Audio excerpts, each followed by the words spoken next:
Boa noite a todos. Hoje estamos aqui para fazer um bate-papo sobre saúde mental no mês de Setembro Amarelo. E estamos com a convidada, a psiquiatra Laís Ribeiro, para podermos conversar e entendermos mais sobre o assunto. O meu nome é Thales e eu e a Laura nós somos estudantes de jornalismo na UFV e a gente trabalha no Instituto Lado a Lado. E eu e ela, a gente vai conduzir essa entrevista com a Laís Ribeiro. Então, boa noite, Laís. Muito obrigado pelo seu tempo. E eu queria que, de início, você se apresentasse para a audiência, falasse um pouco sobre você. Boa noite, gente. Meu nome é Laís, eu sou médica, graduada pela UFJF, Universidade Federal de Juiz de Fora, e pós-graduada em psiquiatria pelo Instituto IPMED de Belo Horizonte.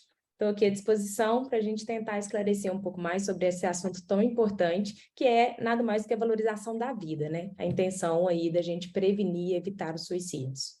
Estou aberta a perguntas, fiquem à vontade. Bom, nós queremos que você, doutora, fale conosco sobre o que leva uma pessoa a ter ideias suicidas.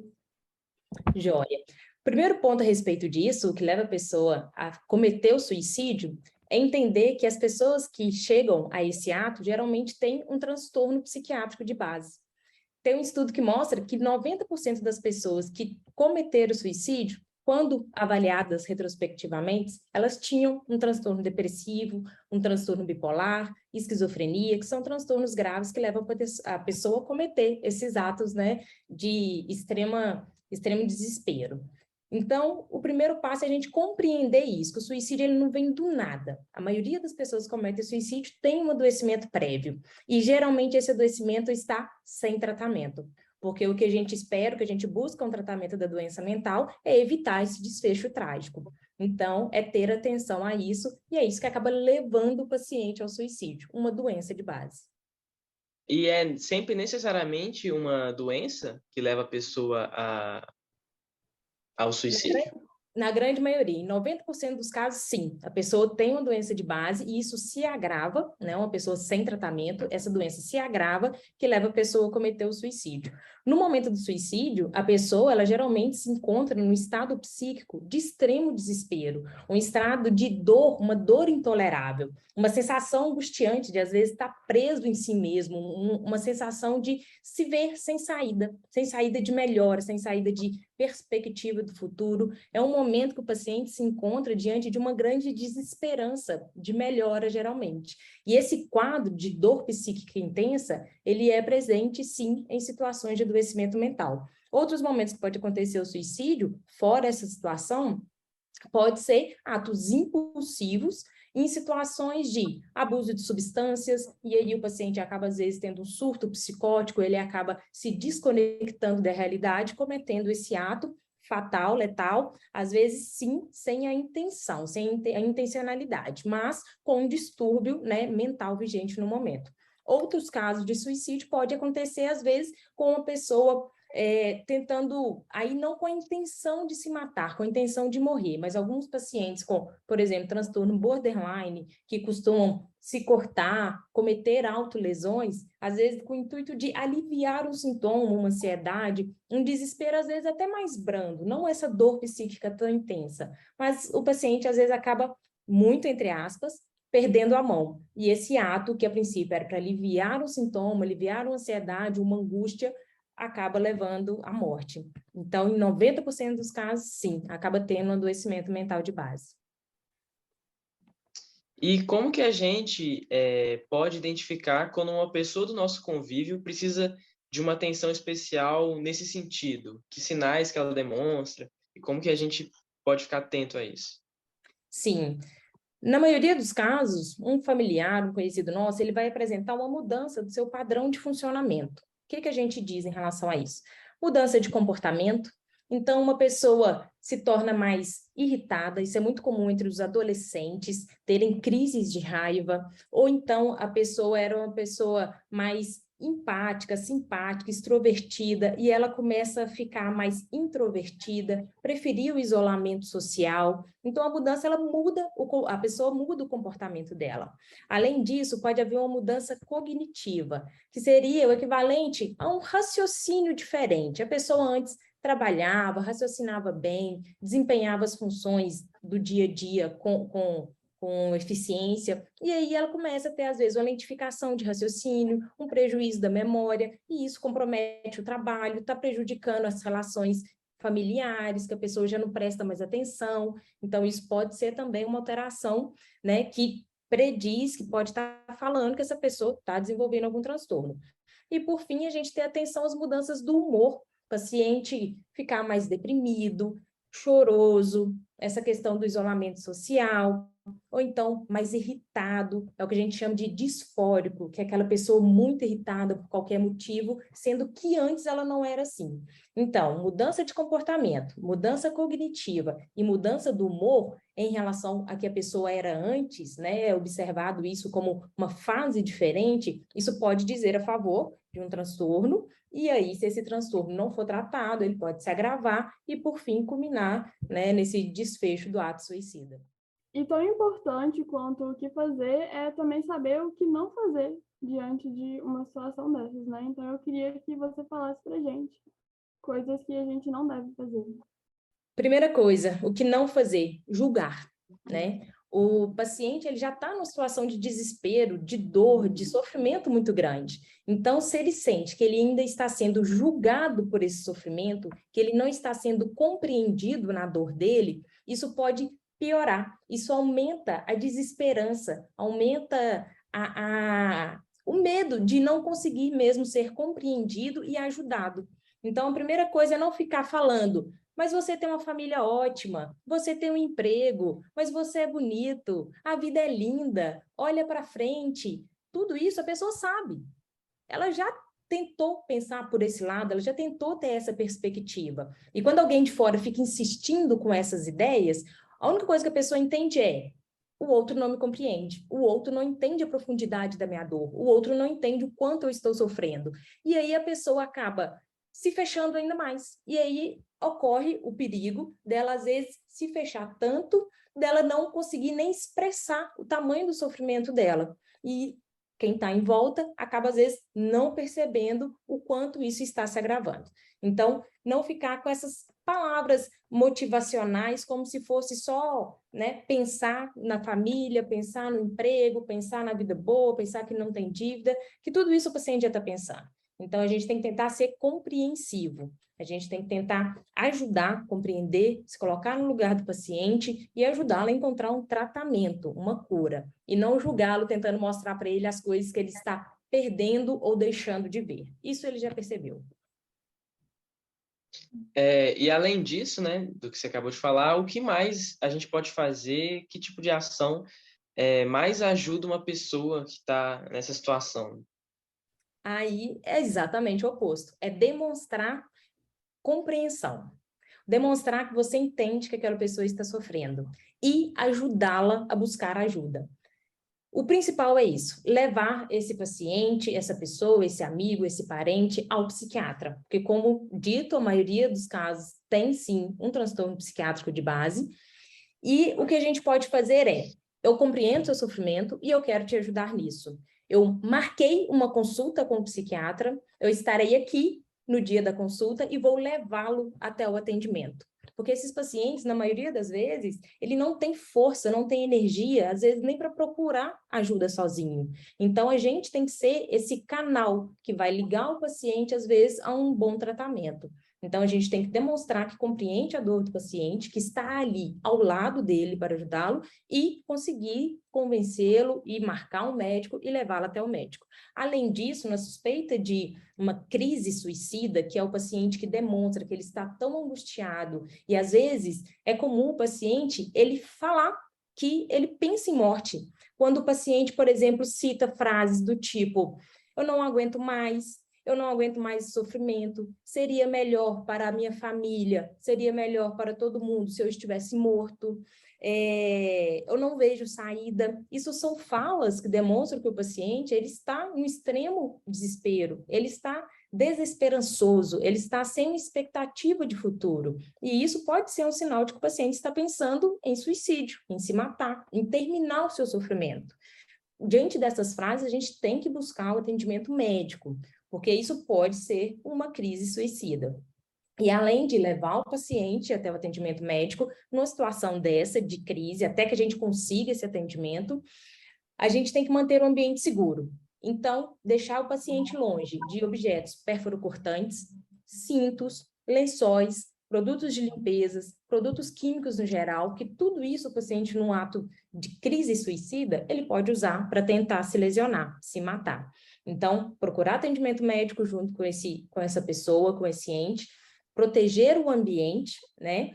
E vigilância. Ter alguém com essa pessoa 24 horas por dia, até que ele possa ser atendido, medicado e essa crise suicida passe. E uma dúvida aqui que me surgiu é que essas pessoas, as pessoas que têm pensamentos suicidas, assim, elas podem, é sábio em algum nível repreender elas em um certo nível? Não, claro que a gente tem que ser, igual você falou, a gente tem que ser compreensível e entender as razões ela tá pensando isso, mas uma coisa que é muito comum na minha realidade, entre pessoas da minha idade, é tipo, as pessoas passam por uma situação difícil e falam, eu quero morrer, eu vou me matar. Aí eu fico pensando, será que as pessoas falando essas frases várias vezes não vai normalizando essa ideia e as pessoas ao redor tinham que repreender e, tipo, lembrar que isso é uma coisa ruim, é errado?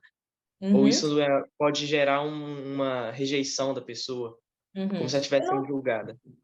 Eu não diria repreender, porque repreender pode vir esse julgamento. A repreensão vem junto a esse julgamento. Porque a gente não consegue distinguir diante de uma fala do paciente, diante de uma fala do amigo, se ele está falando aquilo da boca para fora, ou se aquilo realmente é um pensamento que já está introjetado e já é uma ideação verdadeira. Então, se for algo um pensamento de morte, ainda assim superficial, sem uma ideação verdadeira de morte, você repreender não vai repercutir negativamente no paciente. Porém, se diante de uma fala de eu não aguento mais, eu vou me matar, você repreende, isso pode piorar o desespero, a desesperança desse paciente, e aí você pode agravar a crise suicida. Então, não aconselho repreender, porque no momento, a gente não consegue diferenciar se isso é só uma fala superficial, né?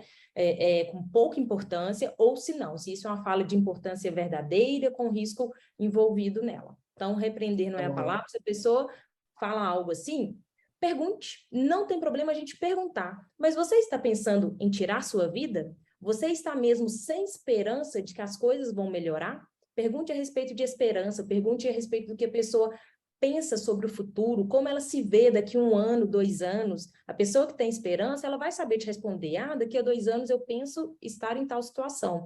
A pessoa que já está desesperançosa, ela não tem esse plano. Então, pode perguntar sim, diante da situação dessa, melhor do que repreender é perguntar diretamente. Isso não vai aumentar o risco suicida do paciente fazer a pergunta. Você está pensando em tirar a sua vida? Você está sem esperança? Você está pensando o que a respeito de morte? Isso pode ser perguntado. E eu acho que é a melhor forma de poder ajudar um amigo, um parente. Algo mais? Não, a gente queria te agradecer pelo tempo, pelos esclarecimentos, se tiver alguma coisa a acrescentar também. E é isso. Joia. Bom, uma coisa que eu acho que eu gostaria de acrescentar, que é importante, porque, né, a gente está aqui tentando compreender como seria esse paciente, né, diante de uma crise suicida. A crise suicida é o que a gente fala do ato final, é o momento final, é quando o paciente ele já está nesse desespero intenso, nessa desesperança intensa, nesse sofrimento intenso, que a única saída que ele vê é realmente a morte. Mas a gente tem que lembrar que existe uma progressão de tempo e evolução desses pensamentos. Às vezes o paciente ele começa com uma ideia de morte, uma ideia superficial, algo do tipo, morrer talvez não fosse uma má ideia, mas ele não está pensando de fato em tirar a própria vida. Então, após essa ideia de morte, isso pode evoluir para uma ideação suicida, que já seria pensar que tirar a própria vida seria uma solução para o sofrimento atual. Após a ideação suicida, isso evolui para o planejamento suicida, que é o paciente planejar mesmo como ele tiraria a sua vida. Então, é o paciente que pensa que poderia ser através de enforcamento, e aí ele sai e compra uma corda, o paciente que sai e compra chumbinho e deixa guardado no armário, Às vezes ele não tem ainda uma data, um dia para fazer, mas ele já tem um planejamento de como ele vai fazer isso e ele já correu, já buscou meios para executar esse plano suicida. Então, isso é um momento já grave que a gente tem que estar atento. E, por último, depois desse planejamento, o paciente ele pode vir, de fato, da passagem ao ato, que aí seria o momento extremo da crise suicida, que é o paciente realmente que tenta. Então, às vezes, a gente ter atenção a isso. Essas ideias podem começar de formas superficiais, que o paciente rejeita, o paciente tenta tirar aquilo da cabeça, ele compreende aquilo como algo indesejado dentro da sua mente, o pensamento de morte, mas isso pode vir evoluindo como a morte sendo algo desejável, sendo a última saída. Então, a gente consegue, às vezes, identificar no início do quadro. E aí, quanto mais cedo a gente identifica esse pensamento de morte, melhor para o tratamento e melhor para que isso não vire um planejamento e a passagem ao ato de fato. Doutora, eu gostaria de fazer uma pergunta. Diga. Esse pós-pandemia, a gente tem ouvido falar muito de crianças e adolescentes, principalmente se cortando.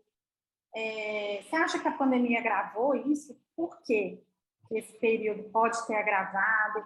Porque cada vez crianças têm esse pensamento. Não sei se aumentou a taxa de criança, a gente já está escutando falar criança de 8 anos, se cortando, né? Com esses pensamentos suicidas. Sim, isso está relacionado principalmente ao aumento da ansiedade, do transtorno de ansiedade e do transtorno depressivo. Então, o ato de se cortar em si, muitas vezes, não é com intencionalidade de morrer, de morte, mas a dor física, ela acaba diminuindo a dor psíquica, a dor da ansiedade, o pensamento que não para, a mente que não para de pensar, o pensamento acelerado, às vezes um pensamento muito negativo, pessimista em relação ao futuro, isso é muito comum em ansiedade e depressão. E a dor física, ela desvia esse pensamento. Então, é um momento que o paciente, que é criança ou adolescente, ele faz isso como uma forma de alívio mesmo dos sintomas ansiosos e depressivos. E sim, na pandemia a gente viu que as crianças, pelo isolamento, principalmente uma coisa que faz muita diferença nessa faixa etária, criança e adolescente, é a falta de rotina, porque, querendo ou não, independente da estrutura familiar, sociocultural, a criança, ela tem a escola, então ela tem a rotina de acordar todo dia no mesmo horário, ir para o colégio, interagir com outras pessoas da mesma idade, do mesmo nível intelectual, e aí volta para casa, tem a rotina da janta, do sono. Isso é bom, isso é importante para o desenvolvimento cognitivo da criança. E na pandemia a gente ficou 2 anos com isso completamente revirado. Criança sem rotina, a tendência é ela ficar ansiosa, porque ela não compreende o que vai vir depois. A criança acordou, ela não sabe se ela tem que comer, se ela tem que arrumar para ir brincar no parquinho, se ela tem que ficar em casa, se ela vai ver televisão, ou se a mãe vai chamar ela para ir comer na casa da avó. Então, ficou algo desorganizado. Uma rotina desorganizada gera ansiedade. A ansiedade pode gerar esse sofrimento psíquico, e aí a gente, às vezes, usa de recursos físicos, sensoriais mesmo, para aliviar esse sofrimento psíquico. Tanto corte, quanto casos de arrancar cabelo também, que gera uma sensação física, né? Isso também traz esses alívios. Então, eu vejo muito essa relação também de ansiedade, depressão, principalmente pela falta de rotina e pela redução da convivência social. A convivência social é algo inerente a nós humanos. A gente precisa disso para manter também a ordem do pensamento. E quando a gente se viu, principalmente as crianças, né? Só convivendo com adultos, isso causa uma desordem, uma forma de pensar muito diferente do que ela estava habituada. E aí acaba gerando sintomas mesmo. Uma outra pergunta é quando a pessoa busca um profissional ou a família vê essa necessidade, a família também passa por um tratamento de como lidar. Porque, assim, acho que a primeira coisa que a gente fala é por que você está com esses pensamentos, você é feliz, igual você falou, você é feliz, você tem tudo. Então, a família também participa de sessões, como que acontece esse processo? Sim. No atendimento em psiquiatria, geralmente a gente atende só o paciente. Quando é menor de idade, esse atendimento pode ser acompanhado, né, do familiar, do responsável, mas é mesmo o atendimento mais do paciente. A gente costuma costuma encaminhar para terapia, psicólogos, para fazer esse acompanhamento dos familiares. E isso, sim, é muito importante para os familiares aprenderem a reconhecer gravidade de sintomas, piora do quadro clínico, né? Para saber quando procurar ajuda novamente. Então, essa é uma orientação que a gente faz de forma um pouco geral dentro do consultório. Quando o paciente ele está numa crise suicida, é feito essa orientação que eu fiz a respeito de manter o ambiente seguro, de manter vigilância, como se fosse uma internação domiciliar, isso pode ser feito em alguns casos. Em outros, se o paciente ele já está com um planejamento e uma ideia de passagem ao ato suicida de fato, esse é um caso até de internação, né? Mas é feito sim uma orientação a respeito da vigilância e do ambiente seguro que o paciente precisa, e orientações mais extensas a respeito do tema, geralmente a gente encaminha para um terapeuta, e aí o terapeuta vai fazer esse acompanhamento para a gente em conjunto. Mais alguma dúvida? Eu quero fazer uma pergunta também. Diga. Bom, você falou das crianças, né, Laís? Eu queria falar de um outro grupo bem especial, que são os adolescentes. Qual conselho ou assim um sinal de alerta que você pode dar para nós, pais de adolescentes, para a gente estar de olho no que está acontecendo, que não seja um estopim para uma coisa desse tipo, né? Talvez não seja para tanto, mas para um pouco menos que a gente já pode começar a estar olhando. Sim, o principal, eu acho que da criança, é identificar transtornos psiquiátricos de base, né? Que seriam os mais comuns, depressão, ansiedade, como que isso se manifesta no adolescente? A gente pode observar retraimento social. Então, uma criança que era um adolescente que era desinibido, gostava de sair com os amigos, ia para o futebol, ele para de gostar de fazer essas atividades, ele para de sair, ele prefere agora ficar em casa, ele não aceita mais convites, às vezes, para ir comer uma pizza, sair para tomar um açaí. Mudança do padrão habitual da criança. Então, em relação ao comportamento, principalmente esse retraimento social. A gente também observa no adolescente muito crise de raiva, né? É o adolescente que estoura por qualquer motivo. Ah, mas adolescente já é assim. É, mas ele tinha um padrão de raiva. Ele já era um tipo irritadinho. Esse padrão mudou. Agora ele está mais raivoso ainda, por motivos, às vezes, menos importantes do que antes, né? Então, é quando muda. Adolescente, de novo, eles gostam de contrariar, mas quando isso fica diferente, mais intenso, isso não é só da adolescência, isso passa a ser um sintoma, então é algo para a gente ficar atento. E, por último, que aí os professores trazem muito para a gente, pais, é a questão do desempenho escolar. Então, o adolescente tinha um desempenho de um nível dele, que fosse alto, baixo, mediano, ele tinha um padrão dele. E aí ele piora desse padrão. Então, um paciente que tinha boas notas começa a tirar notas ruins, ou que tinha uma nota mediana, agora está péssimo, não quer mais ir à escola, não quer sentar para estudar. Então, essa alteração também do desempenho escolar é algo para a gente ficar atento. E aí, diante disso, a gente tem que investigar o que está acontecendo. É só da fase da adolescência? É alguma decepção amorosa que acontece nessa fase, às vezes desestabiliza o paciente? Ou não? É algo mais profundo, né? Então, diante desses sinais, retraimento social, crises de raiva, pior do desempenho escolar, no mínimo, investigar ou perguntar à criança, a gente pergunta, né? O adolescente. A gente pergunta ao adolescente, se ele não quiser responder e isso persistir e for agravando, aí talvez tenha que procurar um profissional. Às vezes, como existe ainda um preconceito, um estigma a respeito do acompanhamento psiquiátrico, às vezes procurar a ajuda de um psicopedagogo, de um psicólogo, às vezes vai conseguir identificar o que pode estar acontecendo e a partir daí esses profissionais têm a competência para encaminhar para um psiquiatra quando também eles verem que tem essa necessidade, quando eles veem que tem essa necessidade. E uma coisa também importante em relação à adolescência, uso de substâncias. Isso é muito importante a gente ter atenção, porque a adolescência é uma fase onde a nossa maturidade cognitiva ainda não está totalmente completa. Então, tem a tendência de serem mesmo mais impulsivos e serem também mais sugestionáveis. Então, a gente tem que ter atenção com quem os adolescentes convivem. Quem são os outros adolescentes que andam com ele? São adolescentes que usam substâncias, Seu filho está usando alguma substância, álcool, droga, cigarro, está tendo algum ato impulsivo fora de casa, brigando, agredindo outras crianças. Isso também é algo para a gente ter bastante atenção. Algo mais? Perfeito, para mim foi perfeito. Que bom. Alguém tem mais alguma dúvida?